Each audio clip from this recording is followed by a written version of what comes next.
മാധ്യമ വാർത്തകൾ ഉണ്ടായിരുന്നു. അങ്ങ് ആണ് നയിക്കരുത് അല്ലെങ്കിൽ ചില വാർത്തകൾ അതിനോട് അനുബന്ധിച്ച് പ്രതികളുണ്ട്. അപ്പൊ സി എം ആണോ അടുത്ത് നയിക്കാൻ പോകുന്നത്? എന്താണ് സി എം? അത് പലരും ആലോചിക്കുന്നൊരു കാര്യമായിരിക്കും. പക്ഷേ ഞങ്ങൾ ഇതേവരെ ആലോചിച്ചിട്ടില്ല. നിങ്ങൾക്ക് എല്ലാവർക്കും അറിയാം, ഞങ്ങളെ കാര്യം ഞങ്ങൾ പൊതുവിൽ ആലോചിച്ച് തീരുമാനിക്കുന്നതാണ്. വ്യക്തിപരമായി ഞാൻ തീരുമാനിക്കുന്നതല്ല, പൊതുവെ പാർട്ടി എന്ന നിലക്ക് ആലോചിച്ച് തീരുമാനിക്കുന്ന ഒരു കാര്യമായിരിക്കും അത്.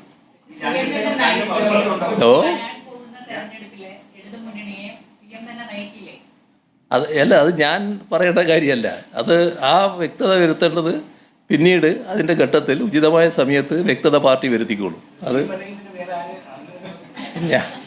ഞാനാണോ അല്ലയോ എന്നുള്ള പ്രശ്നത്തിലേക്ക് നമ്മളിപ്പോൾ കടക്കേണ്ടതില്ല. ഞങ്ങളൊരു പൊതു രീതി ഞാൻ പറഞ്ഞു. പൊതുവെ ഞങ്ങൾ അത് പിന്നീട് ചർച്ച ചെയ്ത് തീരുമാനിക്കുകയാണ് ചെയ്യുക. അതാണ് അതിൻ്റെ പൊതു രീതി.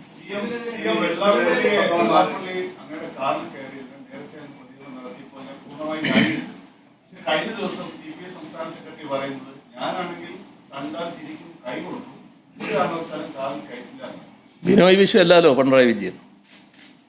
പിണറായി വിജയൻ സ്വീകരിച്ചത് പിണറായി വിജയൻ്റെ നിലപാടാണ്. ബിനോയ് വിശ്വത്തിന് അങ്ങനെയൊരു നിലപാടുണ്ടാവും. അദ്ദേഹം കാറ് കയറ്റിലായിരിക്കും. ഞാൻ കാറ് കയറ്റിയത് ശരിയാണ്, അത് ശരിയാണെന്ന് തന്നെയാണ് ഞാൻ ഇപ്പോഴും കരുതുന്നത്. അതിലൊരു തെറ്റുണ്ടെന്ന് ഞാൻ നേരത്തെ പറഞ്ഞില്ലല്ലോ. ആ നിലപാട് തന്നെയാണ് എനിക്കിപ്പോഴും ഉള്ളത്. അതിൻ്റെ സാഹചര്യം ഞാൻ പറഞ്ഞിട്ടുണ്ട്.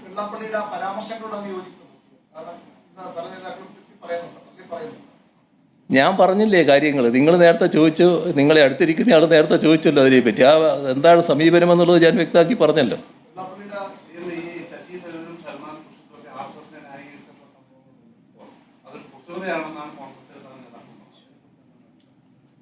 അതാണല്ലോ സമീപനം. ഇപ്പോൾ നമ്മൾ കാണേണ്ട ഒരു കാര്യം, കേരളത്തിൻ്റെ അന്തരീക്ഷം കുറച്ചുകൂടി ഗൗരവമായിട്ട് നമ്മൾ ഉൾക്കൊള്ളണം.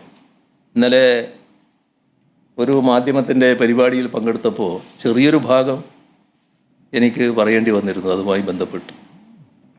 കാരണം കേരളീയ സമൂഹത്തിൻ്റെ ഒരു പ്രത്യേകത എല്ലാ കാലത്തും വർഗീയതയെ പൂർണ്ണമായി അകറ്റി നിർത്തിയിരുന്നു എന്നുള്ളതാണ്. പക്ഷേ ഇവിടെ കോൺഗ്രസ് മതനിരപേക്ഷതയൊക്കെ പറയുമെങ്കിലും 4 വോട്ടിനു വേണ്ടി ഏത് വർഗീയതയുമായി കൂടിച്ചേരുന്നതിന് മടി കാണിച്ചിരുന്നില്ല. തൽക്കാലം വോട്ട് പോരട്ടെ എന്ന നിലപാടാണ് അവർ സ്വീകരിച്ചിരുന്നത്. അതിൻ്റെ ഭാഗമായാണ് ദശാബ്ദങ്ങൾക്ക് മുൻപ് ഇവിടെ കോലീബി സഖ്യമുണ്ടായത്. അത് അന്നത്തെ നിലയിൽ ആർക്കും പ്രതീക്ഷിക്കാൻ കഴിയുന്നൊരു കാര്യമല്ല. പക്ഷേ വടകര ലോക്സഭാ മണ്ഡലത്തിലും ബേപ്പൂർ അസംബ്ലി നിയോജക മണ്ഡലത്തിലും കോലീബി സഖ്യമുണ്ടാക്കി. അതിലൂടെ BJPക്ക് അഭിമതരായ ആളുകളെ നിയമസഭയിലേക്കും പാർലമെൻറ്റിലേക്കും എത്തിക്കാനായിരുന്നു ഉദ്ദേശിച്ചത്. പക്ഷേ കേരളീയ സമൂഹം വലിയ ജാഗ്രത വർഗീയതയ്ക്കെതിരെ പുലർത്തുന്നൊരു കാലമായതുകൊണ്ട് തന്നെ ആ നീക്കം ഫലവത്തായില്ല. സാധാരണ കണക്ക് ശാസ്ത്രമനുസരിച്ച് 2 × 2 = 4 എന്ന കണക്ക് ശാസ്ത്രമനുസരിച്ചാണെങ്കിൽ ഇവർക്കെല്ലാമുള്ള പിൻബലം, വോട്ടിൻ്റെ പിൻബലം കണക്ക് കൂട്ടിയാൽ വലിയ ഭൂരിപക്ഷത്തിൽ ഈ പറയുന്ന കോലീബി സ്ഥാനാർത്ഥി ജയിച്ചു വരുമെന്നാണ് അവർ കണക്കാക്കിയിരുന്നത്. പക്ഷേ ആ കണക്ക് ശാസ്ത്രമല്ല, ജീവനുള്ള മനുഷ്യനാണല്ലോ ഇതിന് പ്രതികരിക്കേണ്ടത്. അവരുടെ പ്രതികരണം അവരുടെ ബോധത്തിൽ നിന്നാണ് ഉണ്ടായത്. അത് മതനിരപേക്ഷതാ ബോധമായിരുന്നു, വർഗീയതയ്ക്കെതിരെയുള്ളതായിരുന്നു. അങ്ങനെയാണ് ആ 2 സ്ഥലത്തും ഈ പറയുന്ന സ്ഥാനാർത്ഥികൾ പരാജയപ്പെട്ടത്. അവിടെ അവരെ പരാജയപ്പെടുത്താൻ കഴിയും. പക്ഷേ നീക്കങ്ങളിവിടെ അവസാനിച്ചില്ല കേട്ടോ. പിന്നീടൊരു ഘട്ടത്തിൽ കേരളത്തിൽ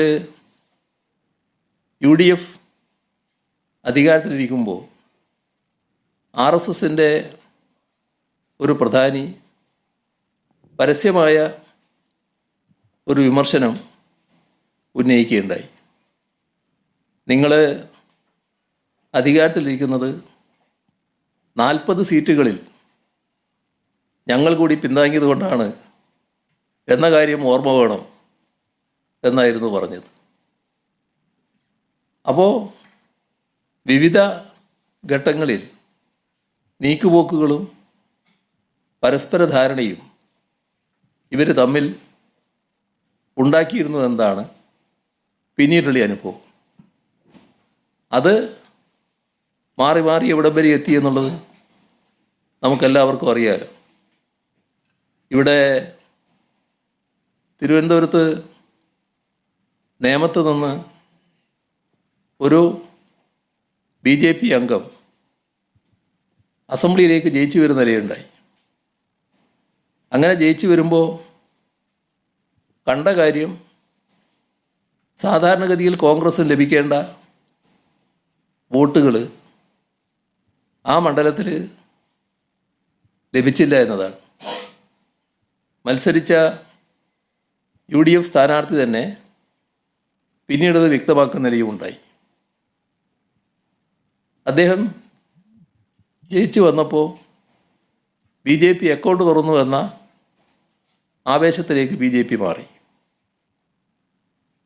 ഒരു സംശയവുമില്ലാതെ അതിന് സൗകര്യമുണ്ടാക്കിയത് കോൺഗ്രസ്സാണ് എന്നത് നാടിന് ബോധ്യമുള്ള കാര്യമാണ്. ഇപ്പോൾ നമ്മുടെ തൃശ്ശൂർ പാർലമെൻറ്റ് മണ്ഡലത്തിൽ 2024 തെരഞ്ഞെടുപ്പ് നടന്നപ്പോൾ BJP സ്ഥാനാർത്ഥി ജയിച്ചു വരുന്നു.